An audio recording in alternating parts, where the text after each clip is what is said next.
What is up, everybody? It's your boy Herf here, back on the Duels Entertainment channel, and today we got another how to play video of probably easily the best deck in the meta right now. I mean, honestly, guys, this deck is absolutely twisted. It is so good. I don't know what Konami was thinking by getting rid of all the problematic cards, and not hitting this deck at least somewhat. But yeah, I'm just going to get right into it. So how to play Desperado. A lot of people might think it's a meme or a joke or whatever. But Desperado actually does have some niche interactions that a lot of people, I think, don't know about. Especially when it comes to playing around Disruption. So I really kind of wanted to illustrate those. So Master of Destiny is a skill. So, of course. Alright.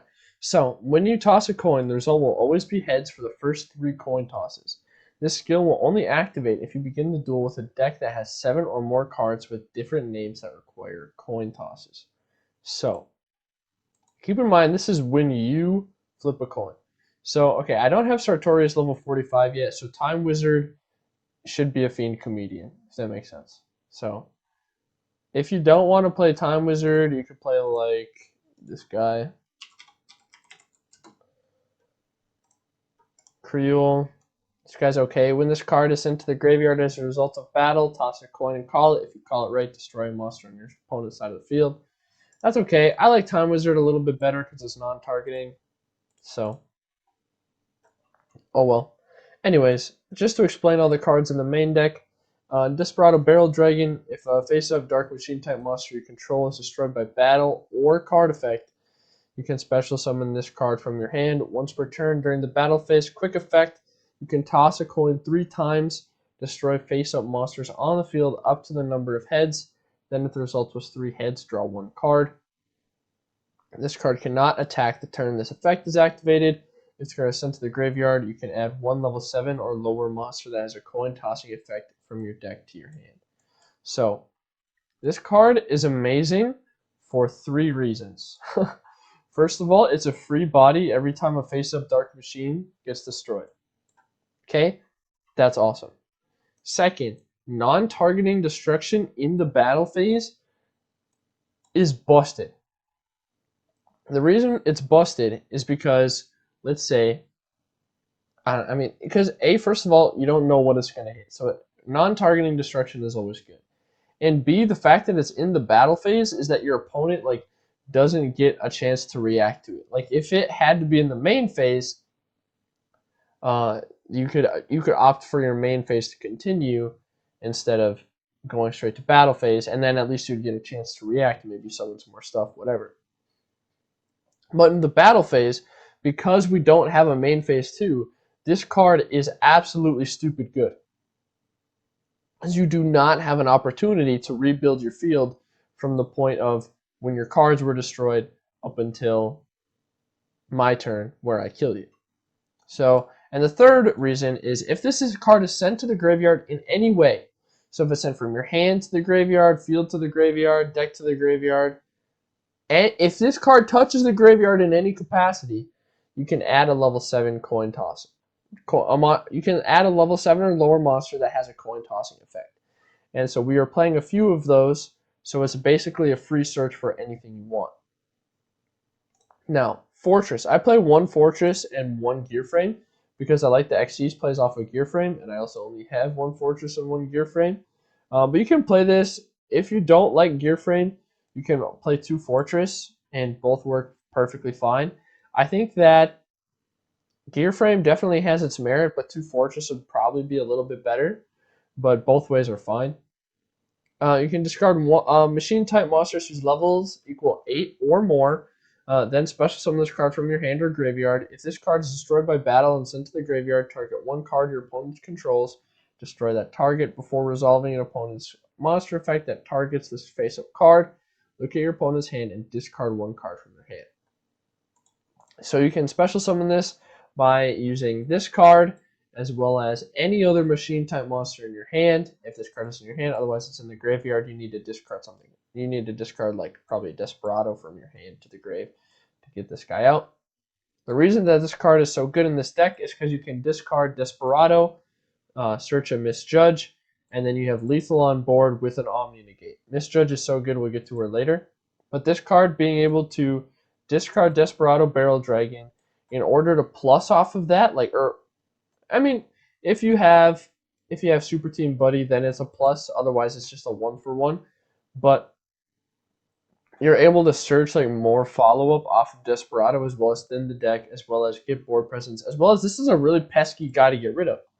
Because if it's destroyed by battle, you get to destroy a card that your opponent controls. And if it's targeted by a monster effect, you get to rip a card out of the hand, which is super, super good. So Machina Fortress, really good, definitely needed. Now, Twin Barrel Dragon. When this card is summoned, target one card your opponent controls, toss a coin twice. If the result is 2 heads, destroy it. Really good, just generic removal. I don't know how much I need to say. It's a dark machine, so if it gets destroyed, you summon Desperado. So, just really good in general. Salvo. People have cut Salvo a lot, but although I really, really like it, it's a good card. I don't know how much else to say about it. A, because it's a dark machine, so if it's destroyed, you summon Desperado, as well as the fact that it gives you some extra deck room that you may not get to normally. When this card is normal summoned, you can target one level 4 dark machine type monster in your graveyard, special summon that target in defense position, but its effects are negated. So I put in like Beret, Star Eater, Zeta, and Samurai Destroyer, just purely because you're not winning the Ritual Beast matchup unless you have Samurai Destroyer or Star Eater. So yeah, I mean, especially Samurai Destroyer. Samurai Destroyer basically solos that matchup. So good. You need to play some way to get into it, or at least side deck it, in my opinion. If you don't at least side deck Salvo, I don't know. I don't know what to tell you. In my opinion, that's just wrong. But it's up to you, of course. Temperance, just because it's a coin flip card, as well as you can search it off of Desperado's last effect. And basically, it's just a hand trap. It's just a good hand trap. If you would take battle damage, you just discard it. And you don't. So it's basically just a curry bow. Really good. Gear frame, I already explained, but basically you can normal summon this and add a Machina monster from your deck to your hand, except gear frame. That's its main effect. The second effect you never use or never should use, but you just basically just get a search fortress off of a normal summoning gear frame, and then you can discard Desperado, and then you search another guy, and then you have a follow-up Xyz play if you want it. Otherwise, you just pop off, and it's really good. Blast Spider is one of the best cards in the deck. Once per turn, you can target one Dark Machine type monster you control and one face-up card your opponent controls. Destroy them. If a monster that you control that was originally a Dark Machine destroys an opponent's monster by battle or card effect and sends it to the graveyard, you can inflict damage to your opponent equal to half the original attack of one of those monsters destroyed and sent to the graveyard. You can only use the effect of Blast Spider once per turn. So this is such a good card because it's a dark machine, so anytime it gets destroyed, you get to summon Desperado from the hand. And B, the burn damage is actually really good. It's not always relevant in each game, but when it comes up, it almost always is able to put pressure on your opponent and oftentimes can win you the game. So, and it's worth noting that if you destroy itself and a monster your opponent controls, you don't get the battle or you don't get the effect damage. But let's say you had a twin barrel and a blast spider on the field, and then you pop the twin barrel, pop your opponent's monster, then you get burn damage. Because this guy basically just has to be face up on the field when it resolves its effect in order to get the burn. Time Wizard, it should be a Fiend Comedian, but I mean, this card isn't bad. I mean, it's searchable non-destruction removal. I mean, Desperado does that too, so it's not always relevant, but it's it's interesting when it comes up. Otherwise, you just discard it with Karma Cut. Really, like that's the best part. Like you just have it, and the best part about this deck is you can play so much stuff that just you're never going to use, just because you can, and it doesn't matter because you plus so much anyways. Where it's like if you have one card that's dead or you don't want to have, it doesn't matter, which is why this deck is so stupid. Misjudge. If an opponent's card effect activates before resolving that effect, toss a coin twice, and if the result is 2 heads, negate that effect. You can only use this effect in misjudge once per turn. So this is mandatory. So this card is pretty easy to play around from the opponent's perspective if they know how.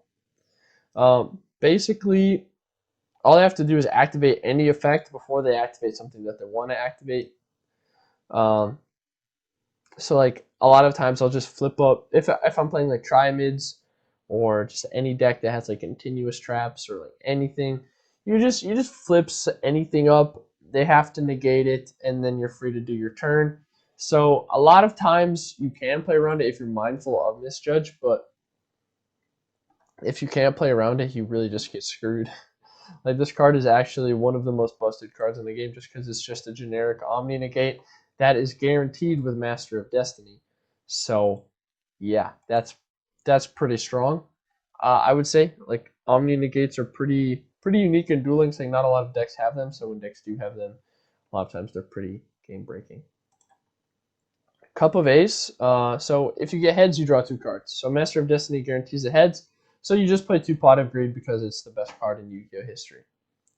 Head judging. When a monster on the field activates its effect, you can make the activating player toss a coin and call it. If they call it right, send this card to the graveyard. If they call it wrong, negate that effect activation, and if you do, change control of that monster to their opponent. So if your opponent activates a monster effect, you activate this card. If they call it wrong, you get their monster. Just yoink, that's mine now. Who thought this was okay? Like this card is so stupid. Like it is such a luck sack card that this is like the biggest reason. This is the biggest problem I have with the deck, honestly. This card and misjudge are the two that I have the problem with the most. And the funny part is like misjudge is on both of them, which is like ironical. Like she's just toxic. It's not my fault. Karma Cut because it's the best trap in the game, as well as you get to discard Desperado. Like if you're building this deck fully free to play, or not free to play, but like free to play outside of the structure, you could play Hollow Life Barrier, which is free to get. It would serve the same purpose, but it would protect your monsters instead of disrupting your opponent, which can be good, but it's not as good as Karma Cut because Karma Cut is the best trap in the game.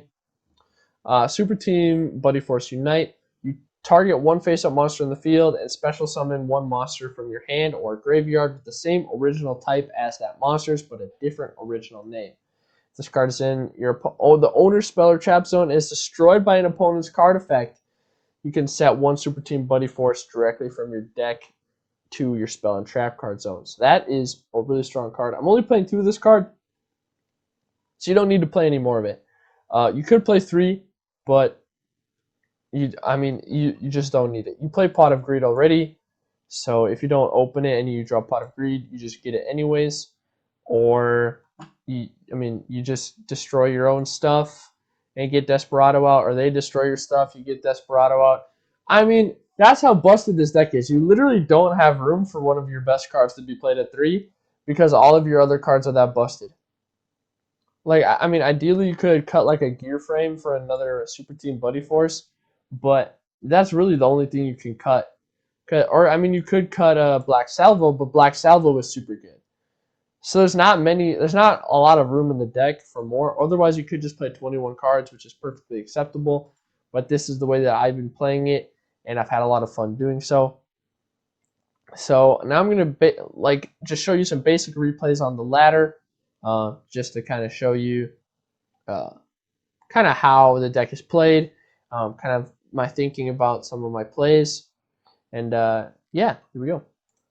All right, so this first replay here is unfortunately against Hazy Flames. This guy was just trying to have fun with the new deck, and he was not gonna have fun. Like, cause we just don't target, and he doesn't like to be targeted. So I'm just being respectful of his opinion, but then that's not good for him. But anyways, so I open all monsters, which is kind of rough. What do I draw here? So I draw Machina Fortress. So I discard Fortress as well as my Blast Spider to summon the Fortress. And then I will normal summon my Black Salvo to special summon that Spider that I just summoned. And then so I get Samurai Destroyer plus Machina Fortress turn 1. If this guy's destroyed by battle, we get to destroy a card on the field. If he tries to target this with a card effect, I get to rip a card out of his hand. And then, of course, for follow-up, if all else fails, I just get to normal summon Blast Bite or swing into something. Honestly, Samurai Destroyer in this matchup is super good because if he summons his Basiltris, whatever the name, I mean, he's about to summon it. So, well, I'll know for sure how to say the name. But yeah, so he's gonna go into his whole little combo. He's gonna put out his Basiltris. Basiltris? Yeah, I think that's Basiltris. But you could, in theory, just swing into this with Samurai Destroyer, and then in like the battle step, you just activate Desperado to pop it. So even if he has all of his things, it doesn't matter because he just gets negated by Samurai Destroyer.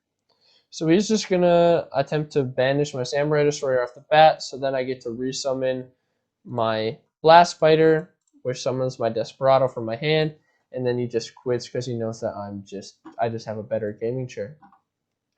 Alright, so in this duel I'm facing Carly Carmine. I forget what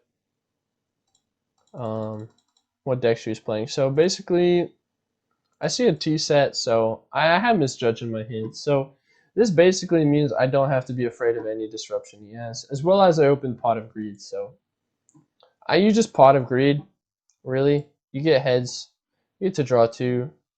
I normal summon Gear Frame, just because this is going to allow me to plus so much off of this. Especially since I drew into another Cup of Ace. If I didn't draw into another Cup of Ace, I would have summoned Misjudge and swing. But since I drew into another Cup of Ace, I want to see how much I can plus, see how much back row I can get. And since I went this route, I have 2 back row that are going to be really important. I get to search, actually, a Twin Barrel. So this guy's playing Predaplants. This deck kind of sucks, but that's fine. So he's going to banish our Karma Cut. Honestly, either card that he banished was fine, because if he didn't banish one, the other was going to kill him. Honestly, this deck sucks.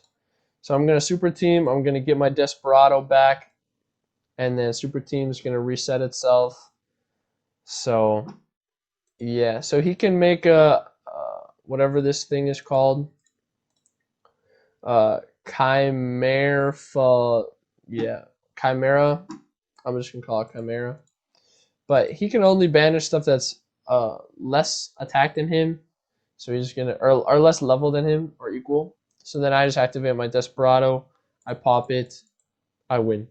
Like, that's how easy this deck is to win with. Like, granted, those 2 decks were, I think all 3 of these decks were like not tiered, but this deck absolutely destroys any deck that isn't like, oh, like a super strong meta deck. It's actually insane.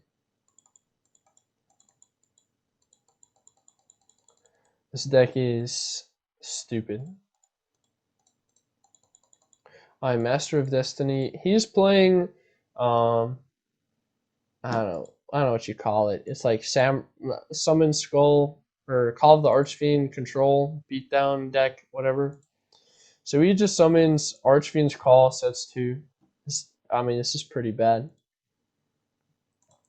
So basically here, what I'm gonna do is I'm going to Gear Frame, search for my Fortress, so I can discard my Desperado and get a free search.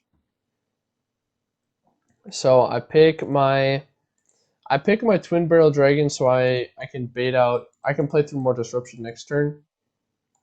Because ultimately, once I get to my Desperado, I win. But I want to make sure my Desperado isn't disrupted. And since I know this deck like plays a lot of disruption just because of the way the deck is built, I need to do my best to think about his cards. So right now, he's going to opt to just swing in to my little guy, my Gear Frame, and pass, which is fine. So he has 3 back row now. So what I want to do is I want to figure out how I can play through the most amount of disruption in this next turn. So I'm going to Twin Barrel, summon it. I'm going to pop a card on the field. I'm going to opt for the back row, just because the back row is what's going to kill me. So he's going to try to Canadian me, which is fine. I have a super team buddy set, so I'm going to summon my Desperado from my graveyard. And the important reason that I want to summon it from my graveyard is because of this next play that I'm going to do. So after this Desperado activates its effect, it can't attack this turn. However, if I'm able to pop this Desperado, I could special summon the Desperado from my hand. And the reason that I didn't want to super team early is because I want him. Okay, so this entire time I was trying to play around this being a floodgate, because ideally that's the only thing that's really going to stop me is a floodgate. And so the reason that I want to the way I do that here is because when he activated his Canadia, I just chained this, so I'm special summoned on Chainlink 2, so we can't floodgate. This time I pop everything. The Desperado in the grave triggers first, because this I don't know why it triggers first. The game just decides that it triggers first, so whatever. Like, in theory, this should happen at the same time. But anyways, the one in the graveyard triggers first, and then the one in my hand triggers second. So this thing cannot be floodgate anymore because it'll be special summoned on Chainlink 2, and it can attack this turn. So this is all still in my battle phase. So then I just attack. And off of this, I basically just win the duel because, I mean, he's going to Hatronade me, but, like, he's going to go into an Armades. I just toggle on. So the toggle is really important with this deck. If I didn't toggle on, I wouldn't be able to activate Desperado's effect before he swung. But because you toggle on, you can. So I just pop it, and I win the duel. So you always want to think about, how do I get rid of the back row? How do I play around disruption? And I mean, you should be pretty much set with this deck. I mean, this isn't the most complicated deck in the world to play, but there are subtle nuances in terms of, like I said, you can summon stuff on Chainlink 2 to play around Floodgate. Honestly, Karma Cut is the worst card. So if you can twin barrel to try to pop as much back row as you can to force out those karmas early, then they don't have the opportunity to Karma Cut your Desperado, which is the really important one. Otherwise, making sure misjudge is on the field when you summon your Desperado is another way to play around back row. But ultimately, the deck is just so much better than everything else right now. I mean, I don't know. I mean, okay, so the decks that this deck is weak to are stuff like Noble Knights, so you have to play Karma Cut. There's no other card that can go here.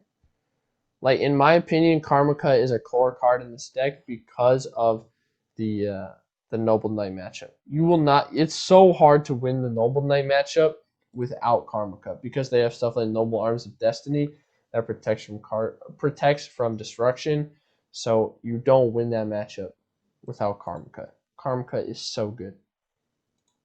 As well as the other difficult matchup is Triamids, and again, Karma Cut. You need it. Play it. Like, you can, especially like on the ladder. Okay, on the ladder you don't need 3 Karma Cut. I'm gonna be real with you, although it is really nice. But in a competitive setting, if you are not playing 3 Karma Cut, I don't know what you're doing. Like, this card is seriously the best trap in the game. Plus, you're playing Cup of Ace. Like, you're always gonna have discard fodder, and you just get to banish stuff. Like, that's so good. Why? I don't know why you wouldn't play it, but anyways, I think that's going to wrap up the video for now, guys. Make sure while you're here, you hit like, comment, subscribe, hit that notification bell. Last time I talked to Circus, it may have changed by now, but we were just 12 subscribers away from hitting that 5K. So, hey, I would appreciate it. Me and all the rest of the Duelist Entertainment community, staff, moderators, new player helpers, all of us, if you hit that subscribe button, it'd make my day, honestly. And then we also got a join button. So if you want to support our community even more, you like tournaments, you like all these kinds of benefits, you like just supporting others that much. Basically, when you donate, when you give your money to us, you're donating to the community, because we just take this money and we put so much of it back into the community. Like, it's absolutely insane. It is that does like if you support us, you're supporting yourself basically. And then make sure you get into our Discord, because the Discord is how you get new player help for free. The best new player help around for free. Okay, we're the best and biggest free new player help. And I'll say that. I'll say it again and over. Like, it's amazing. It's amazing what these guys do. As well as, that's how you join our tournaments. If you're not in the Discord, you're not getting into our tournaments, man. This is not how it works. So get in there. As well as, make sure you check out our Twitch. Make sure you follow, subscribe there. Whatever you can do is so appreciated, because that's where we host our tournaments. That's where all that stuff is going on. So if you like watching people play, you want to see how the meta's changing, you want to learn from the best, get into the Twitch. Dude, we have tournaments going on practically every single day, practically every single time zone. Free entry, $10. Get in there, watch it. There's no excuse for no practice, because, dude, we have practice all the time. Anyways, thank you so much for your time, guys, and I'll see you guys next time.